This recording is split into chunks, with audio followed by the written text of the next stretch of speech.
doesn't love Vegas? You got gambling, golf, you got great weather. No wonder where everybody wants to go there. People from far and wide visit Sin City, and some come from further than you thought. There's like an 8-foot person beside it, and another one's inside, and it has big eyes and looking at us, and it's still there. Okay, where is this on your property?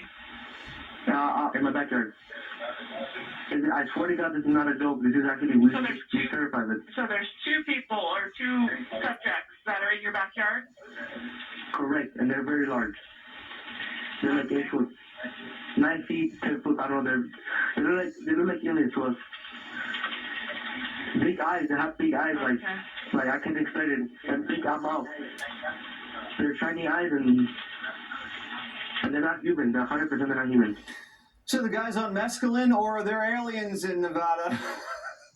And things got even weirder when police showed up. Check out this body camera footage from the responding officer. See that green flash moving in the background? What was that? Nobody knows. And police couldn't believe what they saw either. What did you see? It was like a big creature. A big creature? Yeah, like 1 touching top. I'm not going to BS you guys. One of my partners said they saw something fall in the sky too, so that's why I'm kind of curious. Did you see anything land in your backyard? Or? They see like a big, that's what they say. They see like a big something with light. So for years, the Pentagon's denied the existence of aliens and UFOs, even though they were sitting on mountains of footage. Now, the head of ARRO, a Pentagon UFO task force, said as much to Congress in April. I should also state clearly for the record that in our research, ARRO has found no credible evidence thus far of extraterrestrial activity, off-world technology, or objects that defy the known laws of physics. But earlier this week, a whistleblower blew that up. We have spacecraft from another species. We do, yeah. We're definitely not alone. Absolutely, the data points empirically that we're not alone, yeah.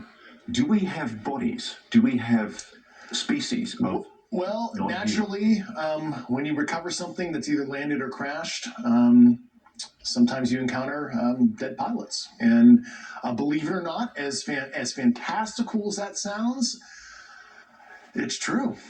And now the floodgates are open. Credible sources, including former high-ranking intel officials, have corroborated to our next guest that the U.S. military is in possession of at least a dozen alien spaceships. A dozen.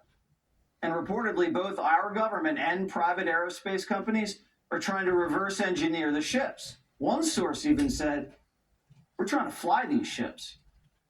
Let's bring in Michael Shellenberger, the founder of Public on Substack. So what are these sources telling you? We got 12 ships. What do these suckers look like, Mike?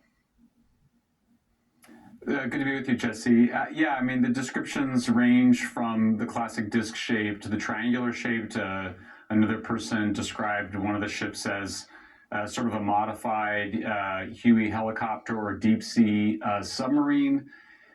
These are all people that are sane, highly intelligent, in positions to know, and also cleared at very high levels of security clearance. They were very anxious in speaking with me. I protected their identities, didn't even reveal their genders or the institutions that they work for, but they all felt compelled to speak out in response to this whistleblower who you just quoted, who made those extraordinary claims, and they verified the core claims that indeed the U.S. government does have non-human spacecraft. And what exactly is the U.S. government doing with this spacecraft? They say that, and it sounds crazy, but it is what they say, that the U.S. government has been working to reverse engineer these technologies for many decades, and that the high levels of security has made that very difficult. One person described an effort to involve a broader set of scientists and engineers to cut through the stovepipes in this person's language, and that proposal was rejected. It was made through a major aerospace corporation. And, you know, what I would emphasize here is that I think we can't have it both ways. If you think there's nothing there, then you should have no objection to Congress representing the American people and finding out. The claims are that these are real objects and that they exist at military bases and with military contractors. So if they're not there, then nobody should object to people looking, including in unannounced visits. But you can't say that there's nothing there and we shouldn't look. I think that's no longer credible. I mean, as one of the persons said to me, the toothpaste is out of the tube. And I think that with the awareness that this may exist, that's enough of a justification for Congress to look into it. Absolutely, and they should. Have any of your sources described seeing any extraterrestrials? Yes, one of them did, but I kept it out of the story because for a variety of reasons, I wanted to make sure that we were able to focus on verifying, including with some of the same sources that David Grush also heard from, just to verify that there is a very large number of people that are in positions to know who say that there are indeed non-human craft. And at this point, I'm not really comfortable talking about some of the other details that I was told. Okay. And it's not James Carville, it's actual extraterrestrials?